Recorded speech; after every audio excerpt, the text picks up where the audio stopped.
आज पत्रकारिता के दिग्गज रवि बेळगेरे जो हाई बेंगलुरु के संस्थापक थे और प्रार्थना स्कूल के संस्थापक भी थे, आज वो हमारे बीच नहीं रहे हैं।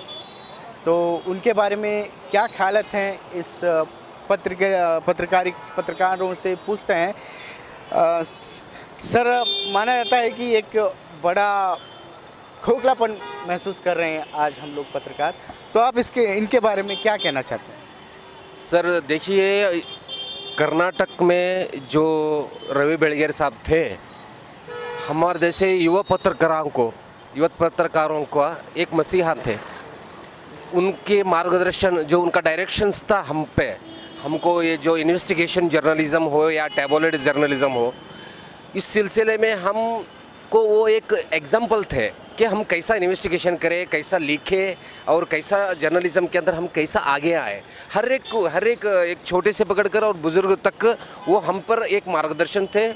इसलिए आज कर्नाटक में हमको ये इसका भरपाई बहुत मुश्किल है आगे हमें। इसलिए हमको ये बहुत खेद है कि बहुत तकलीफ़ हो रही है कि हमको आज इस राइटिंग का जो स्टार था रवि बेळगेरे जी, आज वो स्टार गुम हो चुका है। इसलिए उस घर को, जो रवि बेळगेरे जी उनके घर का को इस दुख का भरपाई करने के लिए हम गुजारिश करते हैं। इससे बढ़ के कुछ लफ्ज़ नहीं। तो चलिए, अब हमारे साथ आसिफ हैं, आसिफ हुसैन। आसिफ, आप क्या कहना चाहते हैं कि उनकी भरपाई कैसे हो सकती है, या फिर एक पत्रकार के लिए वो एक रोल मॉडल थे, तो आपने उनसे कुछ सीखा? उन्हें पत्रकार ही नहीं, एक उत्साही लेखक भी हम कहते थे, जिसे हम शब्दों का जादूगर भी मानते थे, जो पिछले 1-2 सदियों से मतलब वो अपने जादू शब्दों के ज़रिए दिखाते थे। जैसा कि एक युवा पत्रकार अलग अलग देशों की बातें जो अपनी बुक के ज़रिए लोगों को पहचानते थे। जैसा कि उनका एक ब्लैक एंड वाइट पेपर था हाई बेंगलुरु, जिसके ज़रिए उत्तरी कर्नाटक के भीमा तट के बारे में उन्होंने बहुत डिटेल में इसके बारे में लिखा था। इसी के साथ युवा पत्रकारों का एक रोल मॉडल उन्हें हमें माना जाता था। वो आज हमारे साथ नहीं है, ये बहुत दुख की विषय है। ये ऐसे ही नया एक पत्रकार, मतलब जो नए तरीके, नए चीज़ देने वाला पत्रकार आज हमारे बीच में नहीं है। ये बिल्कुल बहुत ही दुख की बात है।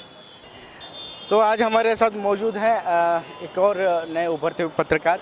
सर, आपको कैसा लग रहा है इस दिन? मतलब एक खोखलापन तो महसूस हो ही रहा होगा, क्योंकि जो गाइडेंस दिए थे हमें, जो रवि बेळगेरे से हमने सीखा था, तो आप क्या कहना चाहते हैं इसके बारे में? रवि बेळगेरे जो है एक बहुत ही जाना पहचाना चेहरा, और जर्नलिज़म के जो फील्ड में जो है, जब रवि बेळगेरे की एक आवाज़, उनकी जो एक आवाज़ थी, जैसे ही रवि बेळगेरे जब आवाज़ जो आते थे, प्रिय दर्शक करे, जो ये आवाज़ उनकी लफ्ज़ जो सुनने में आती थी, तो हर कोई कहता था ये रवि बेळगेरे हैं। तो उन्होंने बीजापुर से जो है उनका बहुत गहरा ताल्लुक़ था, और भीमा तीर्थ के लिए उन्होंने बहुत सी एक किताब भी लिखी, और उन्हीं का देखकर एज एक रोल मॉडल, उन्हीं को देखकर जो है हम में एक पत्रकारिता का जो एक जुनून था वो जाग उठा। तो हम भी सोचे कि क्यों ना हम भी जो है रवि बेळगेरे के बताए हुए रास्ते पर, और जो उन्होंने जो मेहनत की है, तो उनके डायरेक्शन पर चलें और एक अच्छे पत्रकार बनने की हम कोशिश करेंगे कि क्यों उनका वो जो है एक सूरज के सामने एक दिया जलाने के बराबर है। रवि बेळगेरे जो आज नहीं है हमारे बीच, तो हमें बहुत गहरा सदमा हुआ है।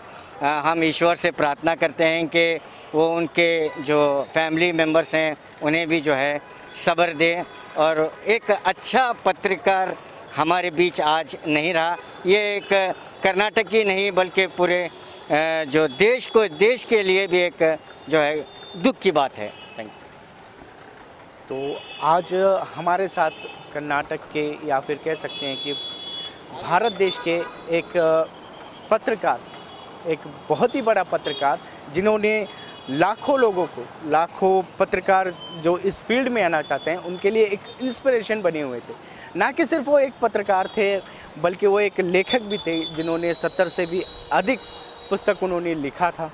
आज हमारे बीच वो नहीं रहे हैं, और उनकी आत्मा को शांति भगवान बनाए रखे। कैमरामैन सोल के साथ मैं हूं शशि।